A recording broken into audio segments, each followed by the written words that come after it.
이제 2장과 3장에 나오는 7교회에 관한 이야기를 좀 드리도록 하겠습니다. 앞에서 7개 외우는 법 앞자만 따서 열심히 외우라고 제가 설명드렸는데요. 에서보드 사빌라. 자, 이 그림을 한번 보면 이제 7교회가 어떻게 위치하고 있는가 하는 것을 보게 되는데, 먼저 이제 이쪽은 이렇게 유럽 쪽이죠. 여기는 빌립보가 있고 유명한 아데네, 고린도가 있고, 이쪽은 이제 지금 현재 우리 터키입니다. 터키 지역인데, 터키 지역에 7교회가 들어 있어요.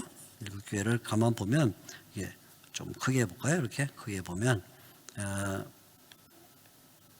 7교회가 순서가 사도 요한이 글을 쓸 때 에베소부터 시작해서 에베소, 그 다음에 이렇게 올라가죠. 서머나, 그 다음에 버가모, 이렇게, 그 다음에 두아디라, 그 다음에 사대, 빌라델피아, 라오디게아, 이렇게 들어갑니다. 그러니까 잘 보게 되면 어떤 식으로 되어 있냐면, 이렇게 편지를 쓸 때 이렇게 왼쪽으로 돌아가는 이런 순서로 쓴 거죠. 이렇게 일단 이 순서를 에베소, 서머나, 버가모, 두아디라, 사대, 빌라델피아, 라오디게아다, 이렇게. 그러니까 주로 그 터키의 지금으로 말하자면 이 서부 연안 쪽에 이렇게 펼쳐져 있는 이쪽에 7교회에 편지를 썼다, 이렇게 보시면 되겠습니다. 편지를 잘 보게 되면 몇 가지 특징을 발견하게 되는데, 가장 먼저 이 편지가 어떤 구조를 갖고 쓰였는가 하는 것을 보면, 언제나 편지에 도입부가 먼저 나옵니다. 도입부는 뭐냐면 어디에 있는 교회 사자에게 편지하기를, 예를 들어 뭐 에베소에 있는 교회 사자에게 편지하기를, 이렇게 모든 교회가 마찬가지. 서머나에 있는 교회 사자에게 편지하기를, 마지막에 라오디게아에 있는 교회 사자에게 편지하기를, 이렇게 다 똑같은 도입부로 시작이 되는데, 이때 이 사자라는 말은 앞에 그 1장 1절에 나왔던 천사라는 말과 똑같은 용어입니다. 그래서 어떤 때는 번역하는 분들이 사자라 이렇게 번역하고, 어떤 때는 천사라 이렇게 번역했는데, 천사라 이렇게 번역할 때는 확실하게 어떤 영적인 세계, 영적인 존재를 묘사할 때는 천사라 이렇게 번역을 하고, 조금 이게 꼭 영적인 존재를 말하지는 않아도 되겠다 할 때는 사자라 이렇게 번역을 했는데, 이 기본 의미는, 이게 천사라는 의미건 사자라는 의미건 간에 기본 의미는 전달자라는 뜻입니다. 메신저, 전달자라는 뜻인데, 이때 이거는 각 교회를 지키는 수호 천사를 가리키는 게 아니고, 에베소 교회에 뭐 수호 천사가 있고 또 서머나 교회에 수호 천사가 있다, 이런 개념이 아니라, 이것은 이 각 교회를 지금 목회하고 있는 목회자를 상징하는 용어다, 이렇게 생각하시면 되겠습니다. 이때 이제 예수님께서 가지고 있는 모습이 각 교회에 하나씩 분배가 됩니다. 아래에서 조금 더 다시 한번 말씀을 드리겠고요. 인자의 모습이 하나씩 분배가 된다는 것과, 그 다음에 칭찬이 나와요. 안다.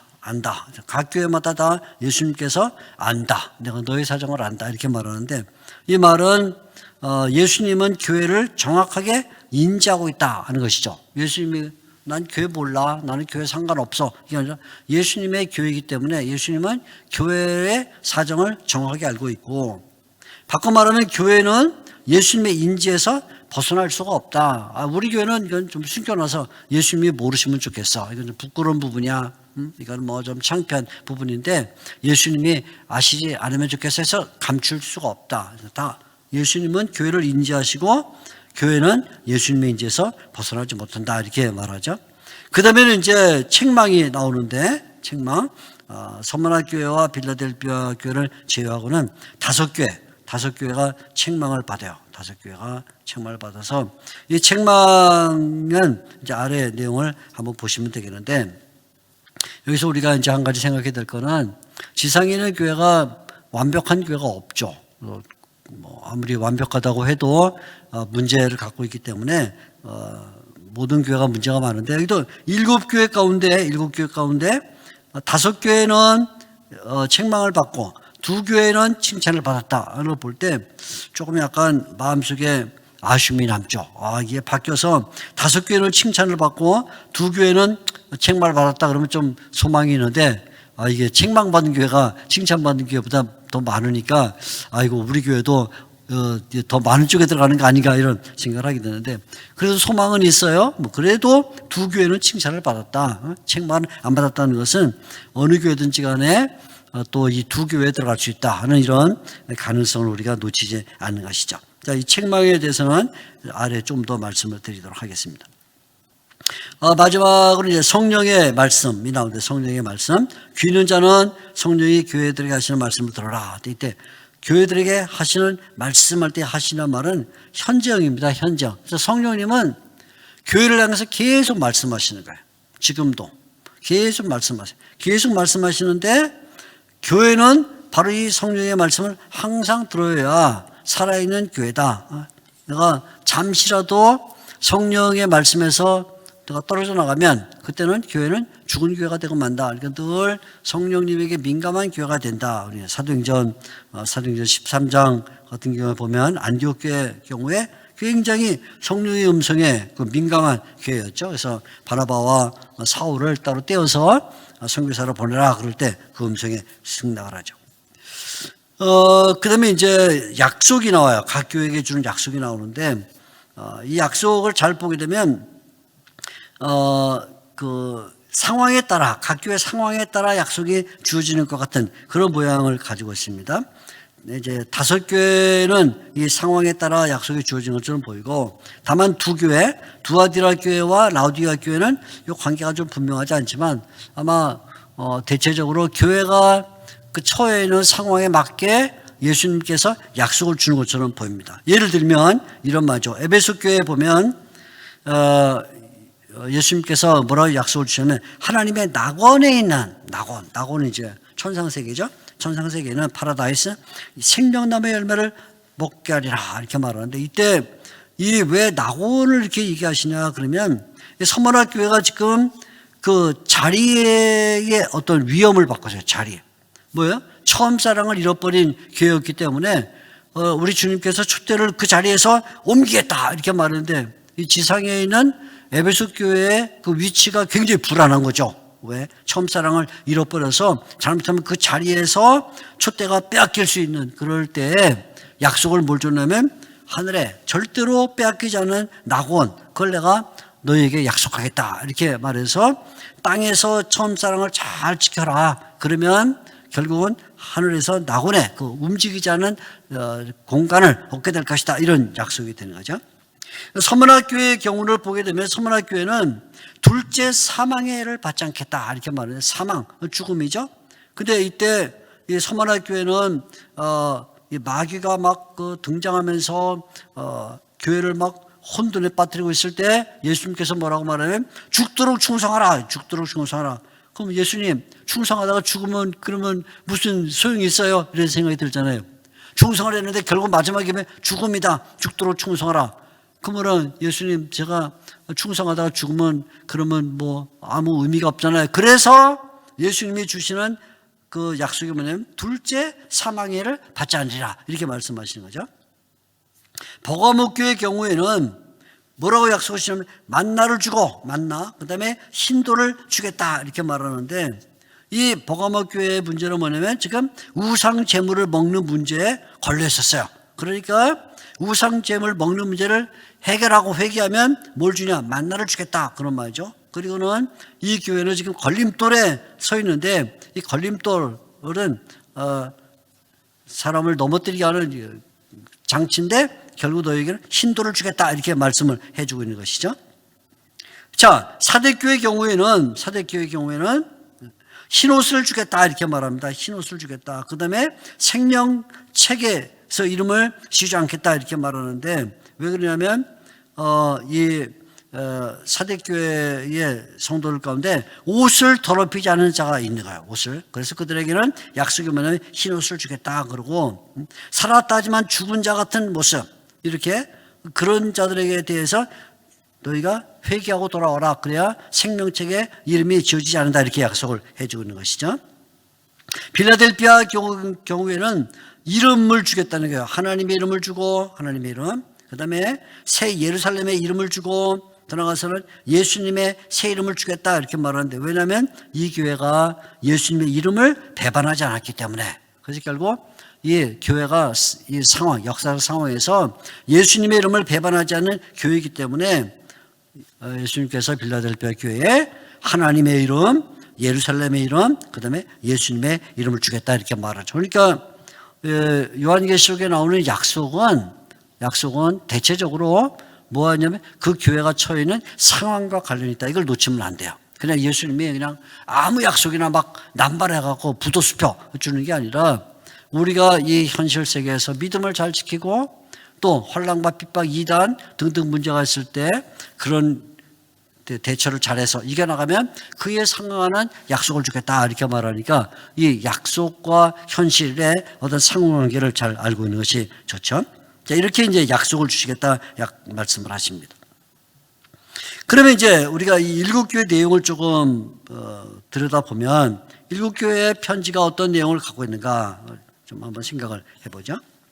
자, 먼저 이 일곱 교회 에서부터 사빌라 이렇게 일곱 교회 편지를 주시는데, 이 편지는 바울이 편지를 보내기와 같은 그런 성격으로 생각하면 안 돼요. 왜냐하면 이 편지는 서론이 없고 결론이 없어요. 우리 바울이 편지를 쓸 때는 예수 그리스도의 종이요 하나님의 부름을 받은 사도인 바울이 뭐 이렇게 서론, 어디에 있는 교회에게 편지를 한다 그러면서 뭐 은혜와 평강이 있을지어다 이렇게 서론을 하고, 결론, 바울의 편지의 결론에는 거의 언제나 예수 그리스도의 은혜와 평강이 너희와 함께 있을지어다 이렇게 결론이 있는데, 이 일곱 편지, 에베소부터 라우디게아까지 나오는 일곱 편지는 이런 서론도 없고 결론도 없다. 편지 형식을 갖추지 않았다 그런 말이죠.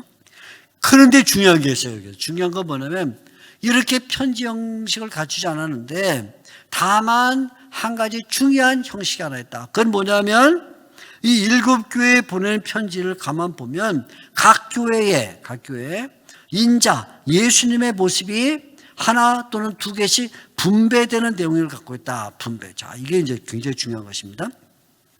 예수님께서 소아시아에 있는 일곱 교회에 편지를 보내라 이렇게 말했을 때 그냥 두서없이 요한이 막 글을 쓰는 게 아니라 앞에 예수님이 등장한 그 모습을 봤거든요. 예수님이 등장한 모습을 봤는데 굉장한 놀라운 모습으로 등장을 했죠. 그 놀라운 모습으로 등장한 분이 예수님이신데, 예수님이 갖고 있는 그 여러 가지 모습 가운데 하나 또는 두 개, 어떤 때 많으면 세 개까지도 각 교회에 나눠주신 거예요. 이렇게.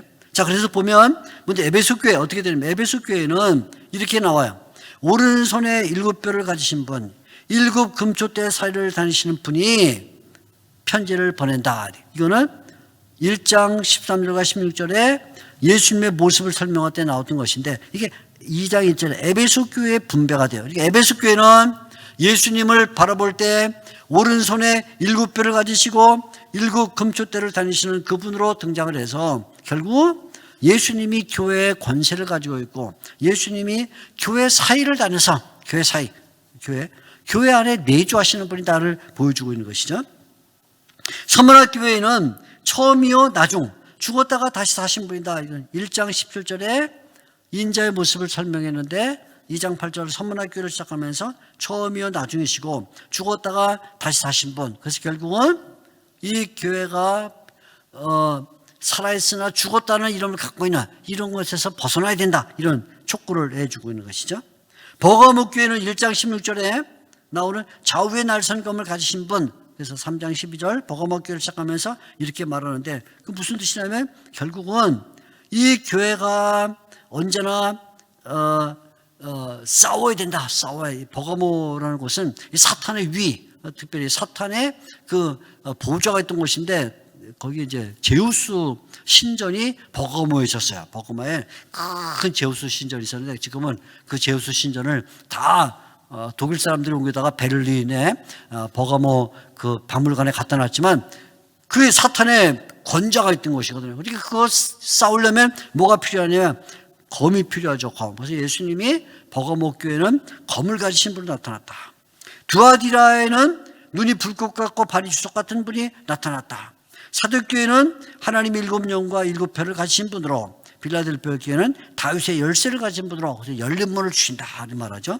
라우디게 교회는 신실하고 진실된 증인이다. 그래서 예수님이 라우디게 교회는 덮지도 않고 차지도 않은 이런 미지근한 교회이기 때문에 이 교회를 이끌어가기 위해서는 신실과 진실을 가지야만 된다. 이런 의미에서 예수님이 등장하는 거죠. 그러니까 앞에 자 우리 금방 약속에 대한 얘기를 할 때 이 약속이 그냥 임의로 주어진 게 아니라 뭐라 그랬죠? 상황에 따라 주어졌다. 교회가 처한 상황에 따라 주어진 것처럼 예수님이 이 교회들에게 예수님의 모습을 하나씩 분배할 때도 그냥 너는 이거 가져, 너는 저거 가져 이렇게 준 게 아니라 그 교회들의 상황에 맞게 예수님이 그 모습을 분배해 줬다. 그 말이죠. 약속도 그 형편에 맞게 예수님의 모습을 분배할 때도 그 형편에 맞게 했다. 그래서 중요한 건 뭐냐면 이거예요. 바로 자 이것은 모든 교회가 그리스도의 모습에 일치해야 된다. 교회가 사람의 모임으로 끝나면 안 된다. 교회가 무슨 한 그룹으로 끝나면 안 된다. 사람끼리 모여서 교제 나누고 하는 거 끝나는 게 아니라 모든 교회는 에서부터 사빌라 반드시 예수님의 모습과 일치해야 되는데 중요한 건 이거예요. 한 교회가 예수님의 모든 모습을 가질 수는 없어요. 모든 교회는 어떤 교회든지 간에 우리는 예수님의 모든 걸 갖고 있어. 그런 순간 교만해지기 때문에 부분적으로 교회가 예수님이 갖고 있는 그 많은 속성들 가운데 다는 갖지 못하더라도 일부라도 잘 갖고 있으면 그거는 좋은 교회다. 그래서 에베소 교회는 7교를 가지신 분, 서문화 교회는 처음과 나중 되신 분, 버가모 교회는 검을 가신 분 이렇게 하나씩 나눠줘서 너희는 이걸 가지고 그 현실 세상에서 싸우게 된다 하고는 교회를 격려해 주는 거죠. 그래서 우리가 이 말씀을 들을 때 알아야 될 거는 예수님께서 각 교회마다 예수님의 모습에 일치해야 된다는 것을 강조하고 있다는 것이죠. 근데 이런 그 말씀과 함께 세 번째는 교회마다 책망을 받았다고요. 교회마다 책망을 받았어요. 물론 아까 말씀드린 것처럼 두 교회는 제외가 됐죠. 서문화 교회와 빌라델피아 교회는 책망을 받지 않았어요. 그리고 5교회가 책망을 받았는데 아까 말한 것처럼 7교회 가운데 5교회는 책망, 그 다음에 2교회는 책망을 안 받아서 아쉽게도 많은 수가 책망을 받았다는 게 아쉽긴 하지만 아무튼 책망을 받는데 이것도 역시 교회 현실과 연관이 됐다고 말해요. 약속도 현실과 연관이 돼 있고 예수님의 모습을 나눠주는 것도 현실과 연관이 있는데 이 교회에게 책망을 줄 때도 그 교회의 현실과 연관이 있다. 그래서 이렇게 되는 거죠. 에베소 교회는 그 문제가 뭐냐? 처음 사랑을 버렸다. 그래서 책망이 뭐냐? 촛대를 옮기겠다 이거죠. 그러니까 처음 사랑을 어떻게 이게 잃어버릴 수 있냐? 그에 대한 경고가 촛대를 옮기겠다. 버가모 교회는 발람의 길, 우상과 음행을 따라가고 니골라당의 교훈을 지킨다. 그래서 예수님께서 검으로 싸우겠다 이렇게 말하는 거죠. 두아디라 교회는 여선지자 이세벨, 거짓 선지자죠. 용납해서 행음과 우상에 빠졌다. 그래서 던져버릴 것이다 이렇게 말씀을 주고 있습니다. 사대교회는 살았다 하지만 사실은 죽은 자로다. 그래서 예수님께서 도적같이 이 말이라 이렇게 말씀하시고 라우디게 교회는 차지도 않고 덮지도 않다. 그래서 토하여 내치라 이렇게 말하는데 이 라우디게 교회가 차지도 않고 잘 들어보세요. 차지도 않고 덮지도 않다 하는 말은 뭐냐면 결국 이 라우디게 교회 문제는 차지도 않다는 말은 진실이 없다. 진실.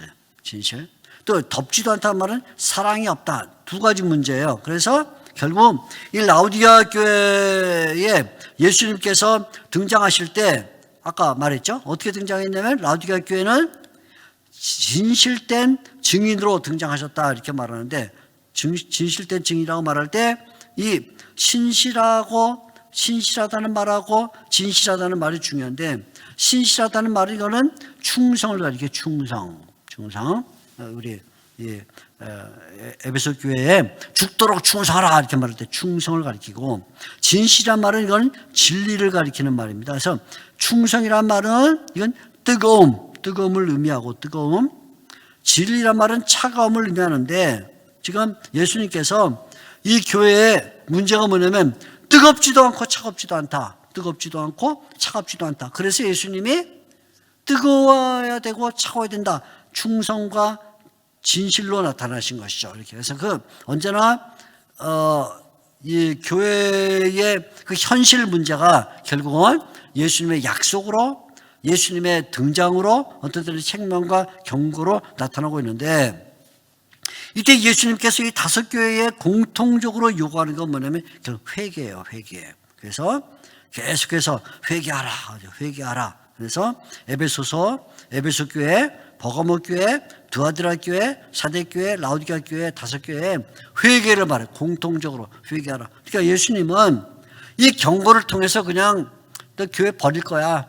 너는 무의미해. 그래서 가치가 없어. 역사에서 사라져야 돼. 이걸 말씀하려는 게 아니라 회개를 촉구해서 이 교회를 살려내고 이 교회가 다시 회복되기를 바라는 거죠. 그래서 예수님은 회개하는 교회를 지금 기다리고 있다. 회개하는 교회를 기다리고 있다. 이게 중요한 것입니다. 이제 예수님이 약속을 하시는데 약속. 자, 이 약속의 내용이 굉장히 중요합니다. 위에 말씀드린 것처럼 현실 문제와 바로 결부되어 있는 그런 의미의 약속을 주시는데, 이 약속은 대부분 다 어떤 종말론적인 성격을 가지고 있어요. 종말론적 성격. 그래서 이건 당장에 이 자리에서 해결되는 게 아니라, 이 약속이 내일 모레 크리스마스야, 선물 받을 거야, 그런 약속이 아니라 이것은 종말론적인, 그래서 미래에 주어질 그 약속을 말하는데, 이 약속들은 대부분 다 요한계시록 마지막 부분에서 다시 나와요. 그러니까 결국 2장과 3장에 나왔던 이 약속의 문제가 어디서 실현되냐면 22장 거의 마지막 가야만 성립되는 그런 약속들이다. 이걸 이제 기억해야 되죠. 그래서 당장에 예수님께서 지금 이 자리에서 뭔가 막 주시고 이런 것이 아니라 정말 바라보면서 주시는 약속이다. 이거를 기억을 해야 되는데, 자, 7교회 주는 약속이 뭡니까? 에베소 교회는 첫째, 낙원에 있는 생명나무를 주겠다.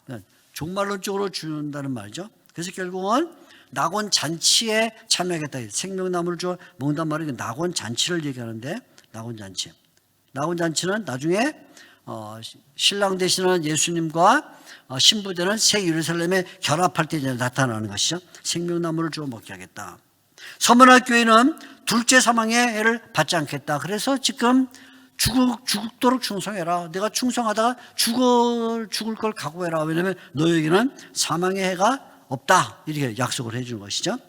버가모 교회는 만나와 흰돌을 주겠다. 너희가 지금 너희 앞에 우상 제물을 갖다 놓고 너를 유혹하는데, 너희가 지금은 그걸 먹으면 당장에 배부르고 입에 맛있겠지만 그거는 너에게 죽음의 길이야. 너에게는 만나가 있어. 이런 얘기가 되겠죠. 만나. 두아드라 교회 거짓 선지자들이 등장하고, 그래서 결국은 교회를 혼란시킬 때 만국을 다스리는 철장을 내가 주어서 그 문제들을 해결하겠다. 이런 얘기입니다. 자, 그래서 사도교회는 흰옷과 이름, 그죠? 빌라델피아 교회는 성전의 기둥이 되게 한다. 아까 말한 것처럼 이름을 주겠다. 3가지 이름을 주겠다. 이렇게 말하고, 라우디게아 교회는 보좌에 앉게 해서 결국은 예수님께서 들어가서 함께 먹고 마시는 이 땅에서 다시 낙원 잔치에 대한 얘기를 하는 거죠. 낙원 잔치. 그래서 이 낙원 잔치에 대한 얘기가 에베소 교회도 나오고 라우디게아 교회도 나오면서 결국 이 전체, 결국 에서부터 사빌라 7교회에게 주어지는 이 모든 내용들은 다 무엇을 의미하냐 하면, 이것은 다 교회가 능력 있는 교회가 되기를 기대하신다 하는 것을 우리에게 보여주고 있는 것입니다. 그래서 이 7교회에 대한 이야기, 에서부터 사빌라를 읽을 때는 우리가 이 내용을 통해서 뭐를 염두에 둬야 되냐면, 이거는 현실 문제와 동떨어진 게 아니다. 지금 우리가 살고 있는 이 현실 교회들도 지금 똑같은 문제다. 우리 교회가 현실에 닥치는 문제를 해결하기 위해서 하나님으로부터 어떤 약속을 받아야 되는가, 또 우리가 장차 종말론적인 이 영광에 참석하기 위해서는 어떤 약속을 기다려야 되는가 하는 것들을 보여주고 있어서 한편에서는 회개를 요청하고 있는 거죠. 회개해야 된다 하는 것과, 또 한편으로는 이 약속을 통해서 늘 약속을 바라본다는 말은 능력 있는 교회가 되기를 기대하시는 것이다. 그래서 이 땅에 존재하는 동안에 약한 교회가 되면 안 된다. 강한 교회가 되어야 돼서, 우리가 비록 이 땅에 사는 동안에 어떤 때는 환난을 당하죠. 이런 이제 우리가 다음 시간에 배우겠지만 다양한 환란이 오게 되는데 그때마다 얼마나 약해져. 개인 신자는 신자대로 약해지고 또 교회는 교회대로 약해져서 여기까지 우리가 그냥 신앙생활하고 말하겠다. 우리 교회는 여기까지야. 이럴 때 뭘 바라더라? 종말론적인 약속. 이 마지막 때에 우리에게 주어질 약속을 바라봄으로써 다시 회복되는 교회가 되어야 된다. 첫째는 그거예요. 환란과 핍박 앞에서. 어떤 때는 영적인 이런 문제들이 생기죠. 그건 뭐냐면 미혹, 특별히 이단, 그래가지고 교회가 막 소란스럽고 할 때 그때도 낙담하지 말아라. 왜냐하면 결국은 하나님께서 각 교회에게 주시는 이 놀라운 약속이 우리에게 있어서 그걸 가지고 이겨나가는 것이다. 그러니까 우리는 약속이 있다는 것을 기억해야 된다. 그래서 지금 이 2장과 3장에서 결국 일곱 교회에게 주는 이야기는 동일한 패턴을 갖고 있다. 동일한 형식을 갖고 나면서 두 가지를 요청하죠. 하나는 회개하는 교회. 항상 회개하는 교회. 그 다음에 또 하나는 능력의 교회. 이 두 가지를 가져야 된다. 이렇게 말을 해주고 있습니다. 이제 우리는 이런 내용을 가지고 앞으로 어떻게 일곱 가지 인에 대한 얘기가 전개되는가, 또 어떻게 일곱 나팔, 일곱 대접이 전개되는가 하는 것들을 하나씩 살펴보도록 하겠습니다. 다음 시간에 다시 여러분들을 뵙도록 하겠습니다. 감사합니다.